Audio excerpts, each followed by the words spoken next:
Mr. Speaker, this issue has been going on a long time, and I've got a friend who owns three rentals, short-term rentals in Pocatello. They just bought one a couple of years ago in Lava Hot Springs, and they've had considerable problems developing that. It's a 60-year-old home. It was quite a bit run down, and the cost for just installing the fire suppression system under the Lava Hot Springs regulation was over $50,000. The system itself was about $20,000, but they had to supply a second water system, dig up the city street, run a big line in, and installing the fire suppression system, they destroyed the radiant heat system in the ceiling of that house and had to install an entirely new HVAC system. They were also told that if they made this a long-term rental, none of these ordinances would apply. It was only if they were going to rent for 28 days or shorter.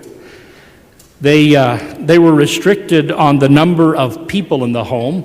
It's a 2,100 square foot home, which under their regulations would allow 12. But if they kept it down to only 10, they would not have to meet some additional restrictions on what they can do with that piece of property.